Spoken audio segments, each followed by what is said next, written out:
I'm happy to introduce our special guest and keynote speaker, J'oly Payce, the executive editor of AIP, Associated Press. Payce has started her career in AIP in 2007 as a video producer and political reporter, covering the White House issues since 2009. In 2013, she was named the White House chief correspondent. In 2017, Payce was selected as Washington, D.C. bureau chief for AIP, and in this role covered the Capitol Hill riots on January 6, 2021. In September 2021, Payce was named the AIP's executive director and senior vice president. Please welcome J'oly Payce. I was fortunate enough to speak with the club last year virtually, so it's very nice to be able to be here in person.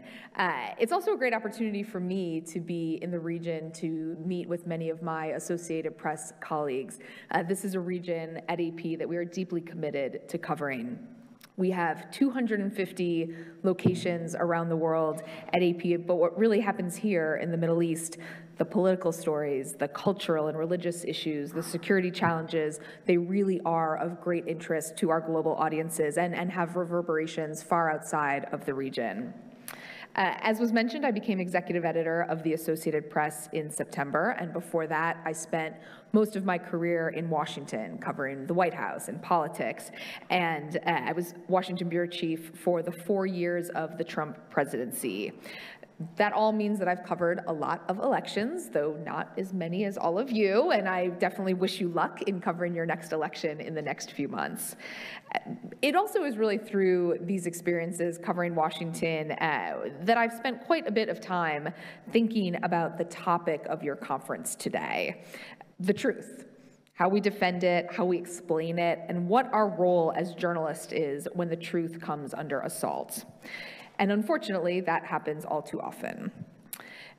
First, I think it would be helpful to provide some context for the unique position that the AIP occupies, because I think it will also help to explain some of the decisions that we make when it comes to defending the truth.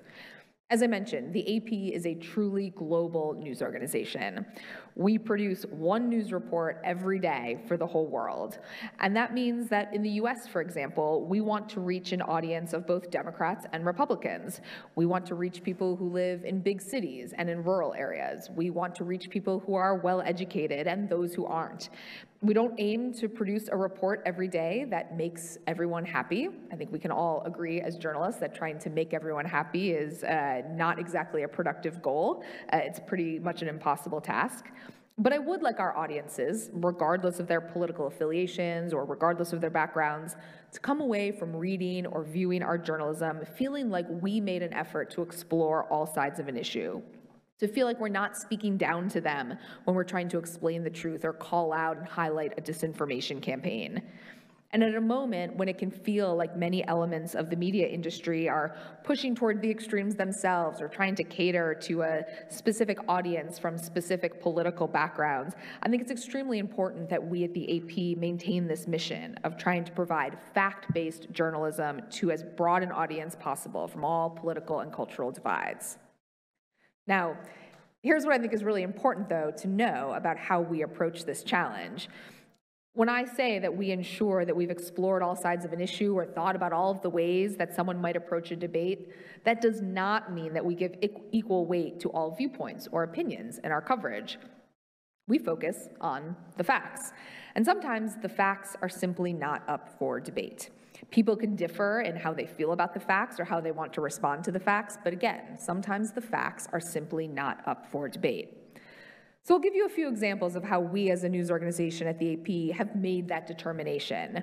Take climate change. If we're covering a story about climate change, we don't give equal voice or really any voice to climate change deniers. The science, the facts on that issue are settled and have been for some time. Similarly, it is a fact that major COVID vaccines are safe and effective. There may be people who disagree with government mandates around vaccines or choose not to be vaccinated because of personal choice, but the science and the data on vaccines are clear, and we don't give a platform to people who dispute that without evidence. And then, of course, there's the integrity of the 2020 US presidential campaign and the prospect of future challenges to American elections. And this has certainly prompted some fierce debate within newsrooms and outside of newsrooms about how journalists cover and amplify the facts. And it's also forced a real reckoning over the consequences when we as a society cannot agree on the facts. And I think it's important to be clear, there really is no debate about what happened in the 2020 US election. Joe Biden won the election with 306 electoral college votes. That put him comfortably ahead of the 270 electoral college votes needed to win. Another fact, every state in the US certified its election results, with both Republican and Democratic officials testifying to the integrity of those results. Bill Barr, who served as Donald Trump's Attorney General, said there was no widespread fraud in the election. And at AP, we did an exhaustive analysis of the vote in 6 key battleground states that Trump disputed, and we found that there were fewer than 475 examples of potential fraudulent votes. 475, a number so small that even if all of those challenges had turned out to actually be tossed out, they would have had no effect on the overall election. So why am I outlining this? Well, I'm not outlining it because of any personal political perspective. Reporting and analyzing the integrity of a presidential election is not about supporting a specific candidate. We at AP were prepared to fact check and explain the election results in exactly the same way if Trump had won and Biden had lost. Our obligation is to the facts, not to a political outcome, and that's something I take very seriously. And in some ways, as a fact-based news organization, covering the integrity of the 2020 election was actually quite easy because the facts that I outlined were so clear, and we were able to so quickly explain them in detail. It's also a situation where the evidence has only continued to grow over time. But obviously, in many other ways, amplifying the truth has not been so easy. It quickly became clear to us that the facts would be disputed at the highest levels of the US government by the sitting president himself. Of course, this wasn't wholly unexpected. As I mentioned, I served as AP's bureau chief for all 4 years of the Trump presidency. And Trump spent that presidency testing how far he could push the boundaries of the truth, testing how many people within his party, within supportive media circles would amplify his statements, even when they were not aligned with the facts. So we spent quite a bit of time, as I mentioned, preparing ahead of the election for how we would explain the results to the public if they were challenged. Now, what we didn't know, what we couldn't have been fully prepared for, is just how far the president, the former president, and his supporters might take those challenges if he lost. And certainly, we were not prepared for an insurrection on the US Capitol. But we did feel confident that we had a plan to provide facts and information to the public. And as journalists, I think that this needs to be our new reality. Whether it's an election or a war or any kind of high-profile event, really, we need to assume that there will be an effort to drive disinformation. And we need to be prepared for how we can quickly and consistently combat that disinformation. We need to assume, simply put, that the truth will be challenged and amplified by powerful forces. So how did we tackle that challenge after the US election? First, at AP, we had a very unique advantage because in addition to our news coverage of elections, we also count the vote, and we declare winners in both the presidential elections and in elections all the way down the ballot to state and local races. So that gave us this enormous amount of data and information about the election. And if I'm being honest, in past election cycles, we didn't always share all of that data with the public. Our position was that if the AP called a race, if we declared a candidate a winner, that was good enough. We're a credible news organization. We're putting our stamp of approval on a race call. That should be all the public needs to know to trust that the election was legitimate. That's how we had historically approached this. But we went into 2020 knowing that we would need to do more. So we committed to explaining our race calls in all of the major US battleground states. So when we called a state for Biden, we didn't just say that we had done it, we explained why, and we explained how. Had all the votes in the most competitive areas of the state already come in?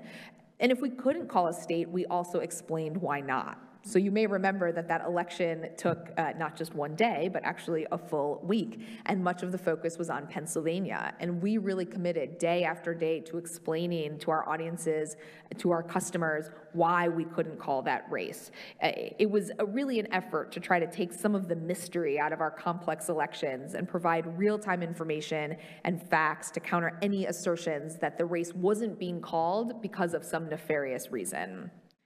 We also had to make sure that those explainers, that our fact checks weren't living in isolation. We needed to seed that reporting into every story that we did. Even if it was just a few lines about how we called the election for Biden or why there was no evidence of widespread fraud, we needed to repeat the facts over and over and over again. That's something we still do to this day. Now, I was not naive enough then, nor am I now, to believe that those efforts would convince everyone who was skeptical of the election results, or everyone who assumed that the race call had not happened yet because of fraud. When we're combating misinformation, we are combating pretty powerful forces. Sometimes it's in the form of individuals with prominent platforms. Sometimes it's technology, technological algorithms that push disinformation to people and make it hard for the facts to seep through. And there's also human nature. We all like it when people agree with us, when the news tells us what we are predisposed to believe. It's uncomfortable to be pushed outside of our comfort zone. But even being as clear-eyed as I was about the limits of our ability to combat misinformation, I was startled by what we saw on January 6th. That some Americans would be so convinced about a lie about the election that they would lead a violent insurrection on the US Capitol. And as we continue to learn more about through the congressional hearings about the insurrection, we see just how deeply the conspiracy theories went and just how far some people, again, including some of those in powerful positions, were willing to go to overturn a free and fair election in the United States. It's simply a story I didn't think I would ever be covering. I think it's also important to note that we don't only see disinformation in the United States. The Russia-Ukraine war, for example, has been beset by disinformation, largely pushed by the Russian government. If you read any Russian media coverage about the war, it tells a very different story than the situation on the ground. And I'll give you one example. At AP, we had a truly courageous team of journalists who was working on the ground in Mariupol during the siege of the city. They were the only team of international journalists working in the city at the time. And they were the first ones to report the attack on a maternity ward. You may remember seeing the really incredible image of a pregnant woman who had been caught in the bombing being pulled out of the rubble on a stretcher. It was one of those moments early on in the war that I think really crystallized the human toll of what was happening. A few days later, our team went back to the scene and reported that that woman on the stretcher had died. How did that story look from the Russian side? Russian media and Russian government officials insisted that the news coverage was fake. They argued that the women who had been in the maternity ward, the women who were in our images, were paid actors, that the attack simply never happened. Now, of course, this was not true, and we had ample evidence to prove it. But we had a situation where the Russian ambassador to the United Nations was on the floor of the Security Council arguing that this was fake news, and we had to send journalists in the middle of a siege of Mariupol back to do more reporting to try to combat that disinformation. It's another example, though, where independent reporting is crucial to shine a spotlight on what is happening around the world. And for me, it was really a moment that actually made me a bit optimistic about the power of journalism. The Russian disinformation campaign was largely tamped down. The world sat up and noticed what was happening on the ground there, and it was because of the work of our teams there. But I also get asked this question quite a bit. Am I optimistic or am I pessimistic about the ability of journalists to combat disinformation, to amplify the truth? And if I'm being honest, there are moments when I can feel pretty pessimistic about those prospects. Sometimes the scope and the scale of the disinformation campaigns can be quite staggering, and the willingness of some people to disregard the truth can be hard to stomach. And I also think we have to be realistic that there are certainly some people who we are never going to reach. Either they don't want to be reached with the facts, they are caught up by some of these technological algorithms that prevent the facts from getting in front of them. But I fundamentally remain optimistic about the power of journalism, the power to amplify the facts, not on behalf of any personal or political agenda, but simply because I believe that we as journalists have a deep commitment to advancing the truth. So I thank you for the opportunity to talk with you, and I think I'm happy to take some questions. Do you really believe that most of Trump's supporters believed that or just they were interested that the election was stolen? It's a great question, and I can't get into the minds of all of those supporters to say what they truly believe or what they're just saying. But I do think that we have seen in a lot of public opinion polls and just in interviews that our teams have done on the ground that there is a certain segment of the American public that does actually believe that something nefarious happened, and they have been kind of surrounded on all sides by and powerful people and supportive media of those forces who amplify that information. I also think that there is some willingness to go along with that idea just because of support for Trump. But again, I do think that there is a segment that truly believes that there was widespread fraud in that election, despite no evidence to support that. Thank you. From your vantage point as an international news agency, you see how often news organizations are using your copy and in what kind of news beats. Can you use that to reflect whether there is a decline in expertise in journalism overall? A decline in? A decline in expertise, in beat reporting. In expertise. A decline in beat reporting all over the world. Is there a decline in expertise in journalism? It's a great question. I feel incredibly lucky to work at a news organization filled with incredible experts. I've had a chance over the last couple of days to talk to some of our teams in the region, and not just their smarts, but really their experience, what they bring to their reporting every day, whether it's through text reporting or video reporting or photos. They are the best of the best. And what I often encourage people, to do is, it can be hard in a world where we're getting information through Twitter and Instagram and Facebook and all kinds of other platforms that I'm too old to even be on these days. It's hard to be able to judge the credibility of the outlet that you're getting the news from. And I think that we as news consumers have a bit of responsibility to say, hey, is that the Associated Press? Is that a credible news organization? Or is that, someone who's just kind of pontificating there? I think that there's a certain amount of public responsibility. I do think that overall, I think at major news organizations, we still have, quite a bit of expertise. And I hope that we maintain that, because I think that, there's no substitute for having been there, for learning, studying deeply, an issue and being able to then translate what is happening on the ground to people. So I hope that there is still value in expertise in journalism. In the very beginning, you mentioned climate change as an example for a topic.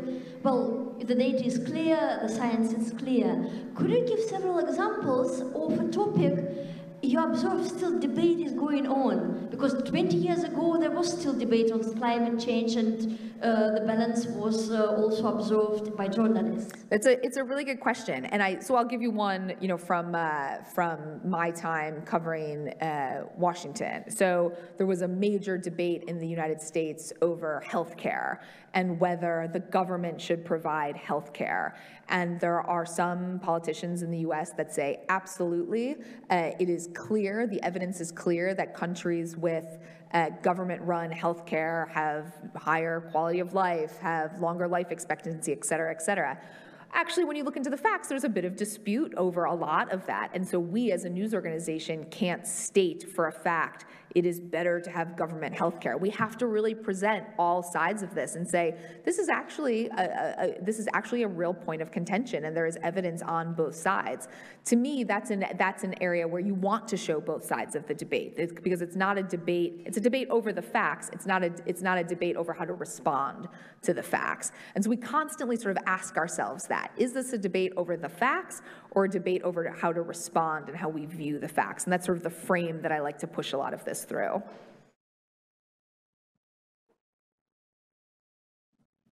To what extent do you have any control, I don't know if that's the right word, over social media, where there they can just print what they want? Sometimes I wish I had more control over social media. I have control as the executive editor of the AP. I have control over AP's social media platforms. So our Twitter account, our Facebook account, Instagram accounts, those very much fall within our news department. So I can control what our presence looks like. I can control what we amplify and what we don't.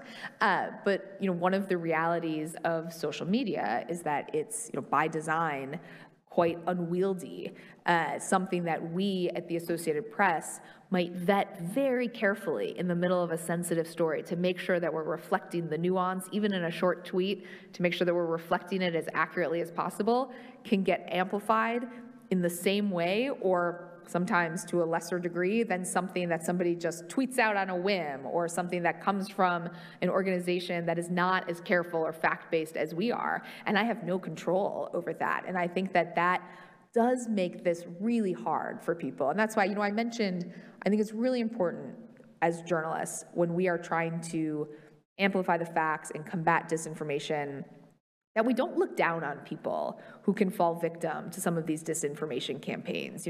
Some people, yes, are sort of willingly going down the rabbit hole, but I think in a lot of cases, you have people who are just getting a lot of misinformation kind of pushed toward them, and it can be really hard to separate what is real and what is not. And so I don't want us to talk down to people and say, how stupid of you to fall into that trap. I think it can be really hard to distinguish what's happening here. I think that the platforms, the social media companies, have taken some steps to try to combat this, but it feels like they're always a few steps behind, the reality of how some of these debates play out in social media. There are a few questions that have been sent in from our viewers abroad, so we'll just try to get them in. Great. If that's okay. After 4 election cycles, what is the level of interest in the United States and the world in Israeli politics? Oh, it's a great question. I actually got this question a bit from our staff here as well.